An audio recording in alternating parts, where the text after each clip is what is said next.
Nurul TV. Assalamualaikum warahmatullahi wabarakatuh. Hamdan wa syukran lillah. Nahmaduhu wa nasta'inu wa nastaghfiruh wa na'udzu billahi min sururi anfusina wa min sayyiati a'malina. May yahdihillahu fala mudhillalah wa may yudlil fala hadiyalah. Allahumma salli wa sallim wa majjid wa azim wa karrim ala sayyidina Muhammadin al-fatihi lima ughliq wal khatim lima sabaq nasiril haqqi bil haqq wal hadi ila siratikal mustaqim wa ala alihi wa sahbihi haqqa qadrihi wa miqdarihil azim. Rabbi shrah li sadri wa yassir li amri wahlul 'uqdatam min lisani yafqahu qawli wa saddid lisani wahdi qalbi bi jahi taha wa ali. Amma ba'du. Rabbi yassir wa la tu'assir wa a'in wa tammim bi khairin ya karim. Bersyukur kita kehadirat Allah Subhanahu wa taala untuk para penonton setia Nurul TV, sahabat Nurul TV. Kita sambung lagi kajian kita pada pagi hari ini. Insya Allah kita akan membahas adab membuang hajat di tempat selain yang disediakan atau selain WC dan sebagainya. Baik, salawat dan serta salam semoga tetap curahkan kepada baginda Nabi Muhammad sallallahu alaihi wasallam. Dialah yang akan memberikan kita syafaat kelak bagi umatnya yang memperbanyak salawat kepada baginda Nabi Muhammad.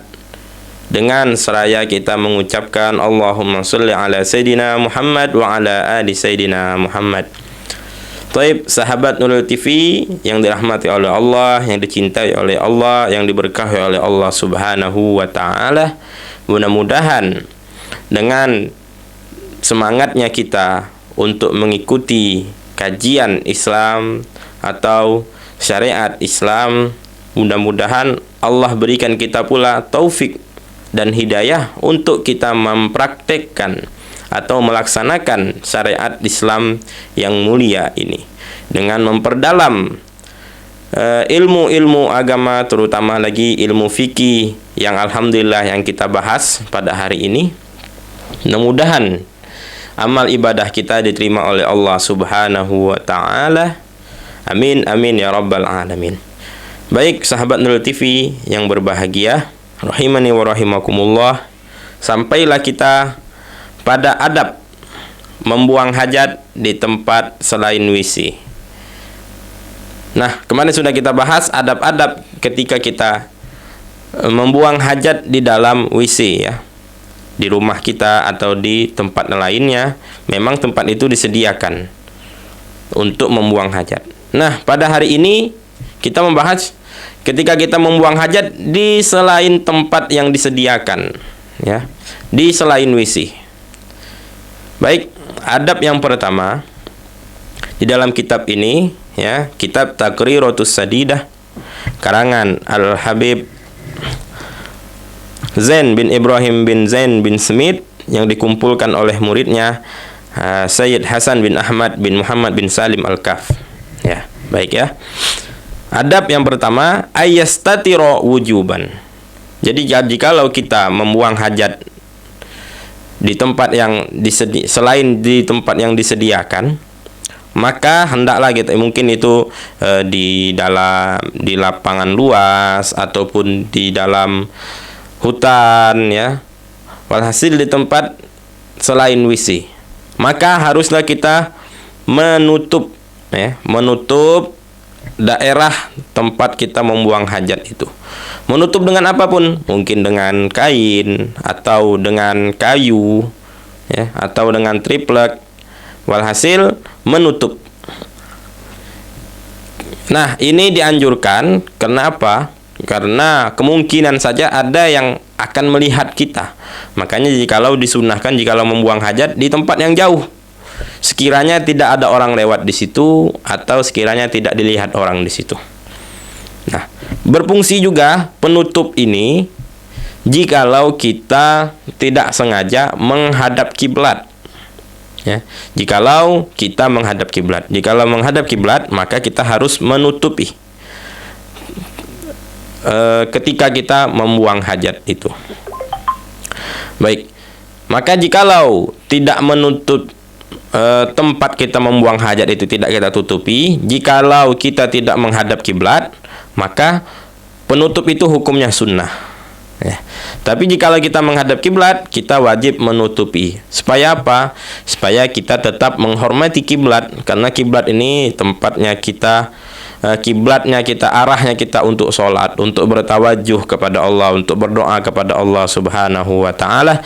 Kiblat ini dimuliakan oleh Allah Subhanahu wa taala untuk orang-orang muslim, karena mereka sholat menghadap kiblat. Maka jangan sampai kita membuka aib kita dengan menghadapkannya kepada kiblat. Nah, maka di situ wajib kita menutup jikalau kita menghadap kiblat. Tapi kalau tidak menghadap kiblat, maka menutup area tempat kita membuang hajat itu hukumnya sunnah. Begitu juga setinggi apa penutupnya itu. Di kitab ini dibahas dhabitus sutra as-sahiha alla yab'uda 'ani sutrati thalathata azra. Ya. Mitran wa nisf. Wala yanqus irtifa'uha an thulutsai zira. Nah, itu ya. Nah, hendaklah kita membuang hajat, penutupnya itu kita tidak jauh-jauh dari penutupnya itu kira-kira 1,5 meter, ya. 1,5 meter, tidak jauh dari penutupnya. Dan juga penutupnya itu paling rendahnya itu 1/3 meter. Ya, mungkin kita anggaplah 0,5 meter ya, itu penutupnya, tinggi penutupnya itu ya. Agar tidak terlihat orang lain dan agar kita sampai adab kita yang diajarkan oleh syariat. Ketika kita menghadap kiblat, hendaklah kita menutupi paling tinggi, paling rendah itu adalah 0,5 meter. Baik, adab yang kedua, jikalau kita membuang hajat, ayyabu'uda bihaitsu la yusma' lahu sautun wa la yusammu minhu raihah. Hendaklah kita menjauh dari tempat, dari penglihatan orang atau dari tempat lalu lalang, ya. Sekiranya tidak tercium bau ketika ada orang lewat, ya, atau ketika kita jauh dari pinggir jalan, ya, masuk ke dalam. Supaya apa? Supaya tidak tercium baunya. Jikalau kita buang hajat di pinggir jalan, tentu itu akan tercium baunya. Maka sungguh mengganggu orang yang lewat, ya.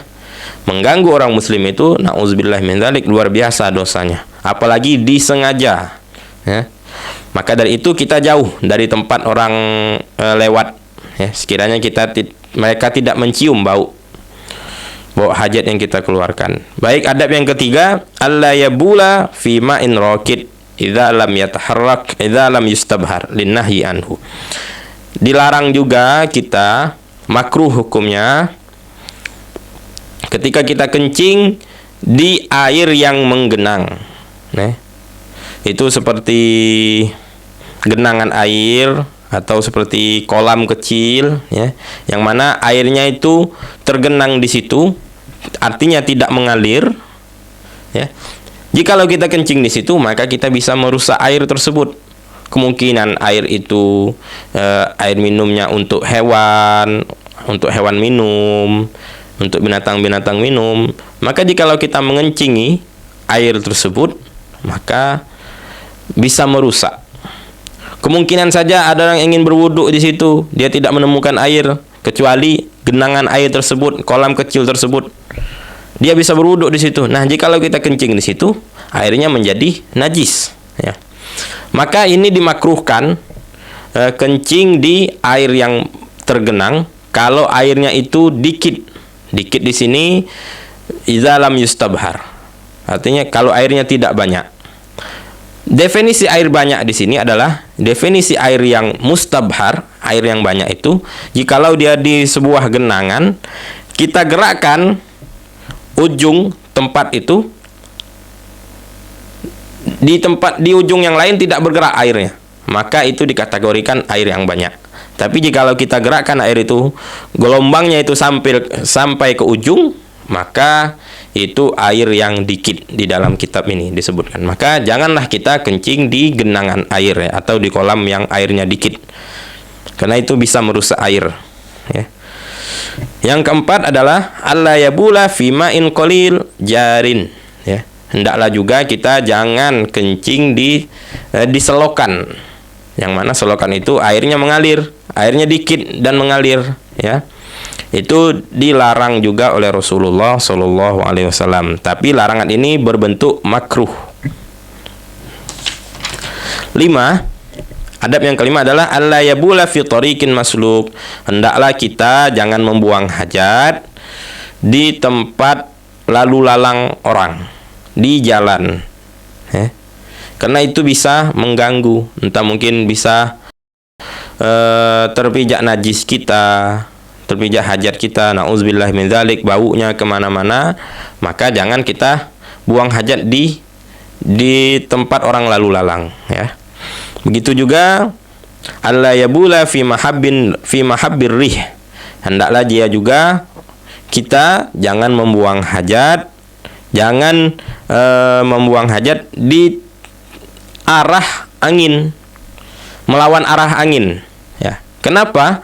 Kemungkinan saja jikalau kita membuang hajat di situ, najisnya kembali lagi kepada kita, menciprat ke kita lagi, karena kita melawan angin ya. Na'udzubillah min dzalik, jikalau angin yang kencang ya sudah, itu otomatis najisnya bisa kembali lagi kepada kita, terkena pakaian kita, terkena tubuh kita. Jadi pakaian kita menjadi najis, tubuh kita juga menjadi najis. Jikalau kita bawa sholat, ya tidak sah sholat kita karena kita membawa najis. Maka kita hindari. Jikalau kita ingin membuang hajat, jangan berlawanan dengan angin ya, agar tidak kembali najis yang kita keluarkan itu kepada kita. Baik, yang ketujuh adalah alla yabula fi sukbin wala sarobin ya. Hendaklah kita jangan membuang hajat ya, jangan membuang air kecil atau membuang air besar di lubang ya. Di sini sukup sarob ini sebenarnya sama-sama lubang, tapi bedanya sukup itu lubangnya dalam ke bawah, tapi kalau sarob itu lubangnya condong ke depan ya, memanjang ya, seperti itu, bukan dalam tapi memanjang. Maka tidak boleh juga. Kenapa tidak boleh? Kemungkinan ada hewan yang terganggu, mungkin itu rumah binatang ya, ular dan sebagainya ya, ada binatang-binatang yang hidup di dalam lubang, yang di dalam tanah, itu bisa mengganggu mereka. Maka na'udzubillah min dzalik, kita bisa zalim kepada binatang itu, kemungkinan saja. Maka untuk menghindari hal tersebut, syariat melarang kita. Sekali lagi, tapi larangannya ini makruh ya. Jangan kita kencing di lubang walhasil ya. Kemungkinan juga tempat bersarangnya jin di situ, tempat tinggalnya jin di situ. Ya kita tidak tahu ya, kita tidak bisa melihat jin. Jin itu bisa tinggal di mana-mana ya. Maka jangan sampai kita kencing di lubang itu. Ini larangan syariat ya. Alla yabula fi mutahaddatsin nas sawa'un akana dhillan sayfan aw samsan sita ya. Hendaklah juga kita jangan membuang hajat di tempat orang berkumpul, yang biasa orang nongkrongnya di situ, duduknya di situ ya. Atau di dalam kitab ini disebutkan, jikalau di musim dingin, di musim panas orang akan berteduh, orang akan berkumpul di tempat itu. Atau di musim panas orang akan menjemur, berkumpul nih di tengah-tengah matahari, mungkin di tempat yang terkena sinar matahari. Maka jangan kita membuang hajat di kedua tempat ini ya. Walhasil di tempat berkumpulnya orang ya, di tempat seringnya orang berkumpul di situ, kita jangan membuang hajat di situ karena bisa mengganggu mereka. Baik, begitu juga alla yabula tahta syajaratin musmiratin. Dan hendaklah juga kita jangan membuang hajat di pohon yang berbuah ya. Karena apa? Karena kemungkinan orang sering melalu lalang di pohon tersebut, mengambil buahnya ya, mungkin tempat berteduh juga ya. Walhasil jangan kita buang hajat di bawah pohon yang berbuah, ya. Sekiranya, kenapa? Kalau pohon itu berbuah berarti dia rindang.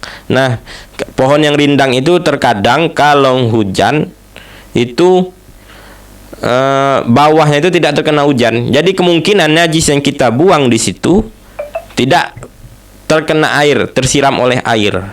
Maka najisnya akan awet, maka baunya akan menetap di situ. Maka janganlah kita buang hajat di bawah pohon, terlebih lagi pohon itu berbuah.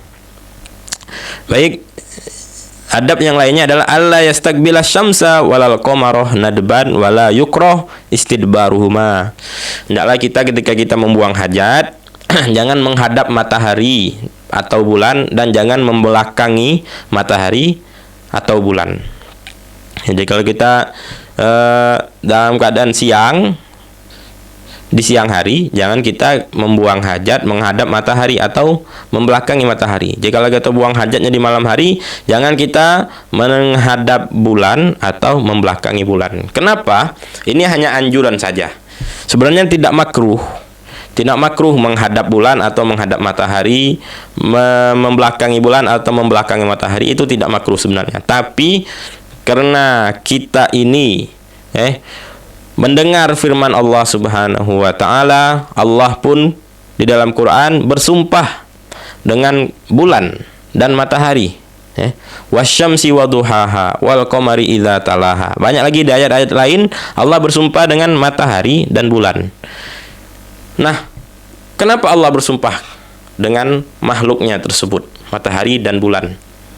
Kenapa Allah bersumpah dengan makhluknya? Kata ulama, tidaklah Allah bersumpah dengan sesuatu kecuali untuk memuliakan sesuatu tersebut. Karena sesuatu itu sangat agung.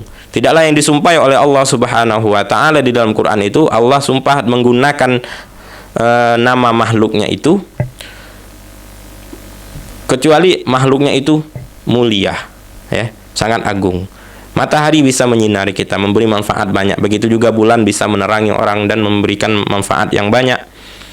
Dan karena Allah pun bersumpah dengan bulan dan matahari, maka adab kita, janganlah kita menghadap atau membelakangi matahari dan bulan. Hanya untuk memuliakan, ya.